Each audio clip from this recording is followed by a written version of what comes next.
গণেশপাৰা অঞ্চলত পৰহি হোৱা এটা ডকাইতিৰ যিটো ঘটনা সংঘটিত হৈছিলে সেই সংক্ৰান্তত আমাৰ জোৰ তদন্ত চলি আছে আৰু তদন্ত কালত যোৱা নিশা আমি 4জন ব্যক্তি বৰপেটাৰ ভেলা অঞ্চলৰ পৰা আমি এপ্ৰিহেণ্ড কৰিছিলোঁ আৰু তেওঁলোকক আমি থৰলি ইণ্ট্ৰগেট কৰিছোঁ। তন্নতন্নকৈ আমি তেওঁলোকক ইণ্ট্ৰগেট কৰিছোঁ আৰু ইণ্ট্ৰগেশ্যনৰ কালত দুজনকৈ ব্যক্তি এই ঘটনাৰ সৈতে জড়িত থকা দুজনকৈ ব্যক্তিক আমি ইতিমধ্যে এৰেষ্ট কৰিছোঁ আৰু তেওঁ দুজনৰ নাম হ'ল এজনৰ নাম ৰাতুল মালিক ছান অফ বাছিৰ আহমেদ ভেলা বৰপেটা, দ্বিতীয়জন হ'ল জেহৰুল হক ছান অফ হামিদ আলী ভেলা বৰপেটা। এই দুইজন ব্যক্তি এই ঘটনাৰ সৈতে জড়িত আছে আৰু তদন্তৰ কালত আমি এই দুইজন ব্যক্তিৰ লিডিং টু ডিস্কভাৰী তেওঁলোকে এটা এয়াৰগান ব্যৱহাৰ কৰিছিলে, সেই এয়াৰগানটো আমি ইতিমধ্যে ৰিকভাৰ কৰিছোঁ। গতিকে আৰু বাকী এই যিটো মূল গেং যিটো এই ঘটনা সংঘটিত কৰিলে, এই ঘটনাটোৰ সৈতে জড়িত এই দুজন ব্যক্তি আৰু তাৰ লগতে আৰু 4জন ব্যক্তি আছে। সেই 4জন ব্যক্তি বৰ্তমান পলাতক অৱস্থাত আছে আৰু আমাৰ দূৰ তদন্ত চলি আছে। আৰু মই ভাবিছোঁ যে অতি শীঘ্ৰে আমি তেওঁলোকক গ্ৰেপ্তাৰ কৰিবলৈ সক্ষম হ'ম। নাই, তেওঁলোকৰ গোটেই গেংটোক বৰ্তমানলৈকে যি আমাৰ পোহৰলৈ আহিছে ইনভেষ্টিগেশ্যনত 6জনকৈ ব্যক্তি আছিলে।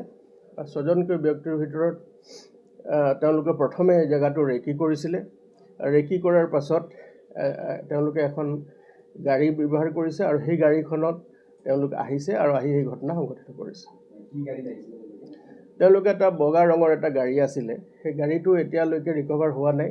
আমি তদন্ত চলাই আছোঁ, বৰ্তমানো আমাৰ জোৰ তদন্ত চলি আছে আৰু আমি ভাবিছোঁ যে এই গাড়ীখনো সোনকালে ৰিকভাৰ হ'ব। যদি দেখা পোৱা যায় যে যিটো CCTV ভিডিঅ' তাত হিন্দী ভাষা ব্যৱহাৰ কৰিছিল, তেওঁলোক তাত ট্ৰেইনি আছিল নেকি? নহয়, গোটেই ঘটনাটোতো আপোনালোকে দেখিছেই, সেইটো হয়, আপোনালোকে কোৱা কথাটো সত্য। আৰু তেওঁলোকে নিজকে কেমোফ্লাইজ কৰিবৰ কাৰণে বা লুকুৱাবৰ কাৰণে সেইখিনি তেওঁলোকে এটা টেকটিক্স হিচাপে ব্যৱহাৰ কৰিছে আৰু তেওঁলোকে ইয়াৰ আগতেও মহানগৰত এনেকুৱা ধৰণৰ ঘটনা সংঘটিত কৰাৰ উদাহৰণ আছে।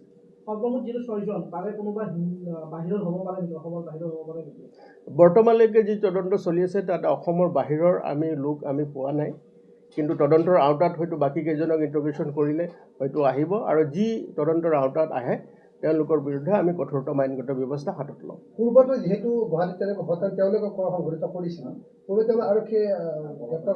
গ্ৰেপ্তাৰ কৰিছে, তেওঁলোকে জেললৈকে গৈছে। তেওঁলোকে গোটেই যিটো মূল যিটো গেং আছিলে সেই গেংটোৰ তেওঁলোকে অন্যতম সদস্য আৰু তেওঁলোকে ৰেকিৰ লগতে গাড়ী অনাৰ হয়তো তেওঁলোকে জড়িত আছিলে। বৰ্তমানলৈকে তেওঁলোক পলাতক অৱস্থাত আছে আৰু আমি জোৰ তদন্ত চলাই আছোঁ। তেওঁলোকে অলপ বাহিৰত পলাই যাবলৈ চেষ্টা কৰি আছে, কিন্তু আমি তেওঁলোকক শীঘ্ৰে কৰায়ত্ব কৰিব পাৰিম বুলি আমি ভাবিছোঁ। মহানগৰ কোনো জড়িত আছে নেকি? সেই কথাটো আমি তদন্ত চলাই আছোঁ, কাৰণ যিহেতুকে তেওঁলোকে ইয়াত আহিছে আৰু আগতো কৰা তেওঁলোকৰ উদাহৰণ আছে, গতিকে ইয়াৰ মহানগৰ বা সেই অঞ্চলত যিটো অঞ্চলৰ ঘটনাটো সংঘটিত হ'ল সেই অঞ্চলৰ কোনোবা ব্যক্তি জড়িত আছে নেকি সেইটো আমি তদন্ত চলাই আছোঁ। হয়, এতিয়া দুজন লোকক আমি এৰেষ্ট কৰিছোঁ।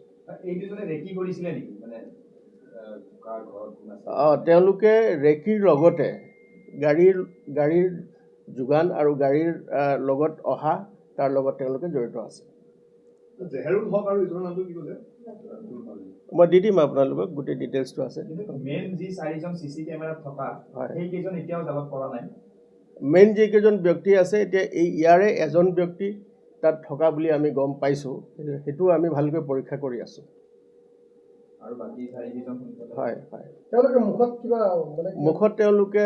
মুখত আৰু হাততো তেওঁলোকে গ্লভছ পিন্ধিছিলে আৰু মুখতো তেওঁলোকে মাস্ক লগাইছিলে, কাৰণ নিজকে কেমোফ্লাইজ কৰি ৰাখিবৰ কাৰণে আৰু তেওঁলোকে যাতে ধৰা নপৰে তাৰ ব্যৱস্থা হিচাপে তেওঁলোকে এই টেকটিক্সটো ব্যৱহাৰ কৰিছিল। আৰু হিন্দী ভাষাটো যাতে তেওঁলোকে যেনেকৈ ধৰক কোনোবা চুবুৰীয়া ৰাজ্যৰ মানুহে যেনেকৈ ব্যৱহাৰ কৰে সেইধৰণে ব্যৱহাৰ কৰি এটা তেওঁলোকে দেখাব বিচাৰিছে যে তেওঁলোকে বেলেগ ৰাজ্যৰ হয় বুলি। বৰ্তমানলৈকে তদন্তৰ আওতাত এইখিনি আহিছে আৰু বাকী তদন্তৰ আওতাত যি আহিব বাকীখিনি আপোনালোকক সমাজ জনাম। তেওঁলোকৰ পৰা কি এয়াৰ গান আৰু কি জব্দ কৰা হ'ল? বৰ্তমানলৈকে তেওঁলোকৰ যিটো তেওঁলোকে এটা এয়াৰ পিষ্টল তেওঁলোকে ব্যৱহাৰ কৰিছিলে, সেই পিষ্টলটো বৰ্তমান আমাৰ গড়চুক অঞ্চলৰ পৰা আমি ৰিকভাৰ কৰিবলৈ সক্ষম হৈছোঁ আৰু তেওঁলোকে নিজে লিডিংটো ৰিকভাৰী হৈছে, তেওঁলোকে দেখুৱাই দিছে। লুকাই থৈছিল নেকি গড়চুকত? এইটো ৰাস্তাৰ কিনাৰত সিহঁতি পেলাই থৈছিলে। গণেশপাৰাত আজি কোনো এটা চুৰিকাণ্ড সংঘটিত হৈছে এগৰাকী অধিবক্তাৰ ঘৰত, সেই সম্পৰ্কে কিবা? তাৰপিছত সেইটো মই চাই আছোঁ, এইটো এতিয়া নকওঁ, সেইটোৰ দুই এটা এংগল আছে, মই পিছত আপোনালোকক জনাম।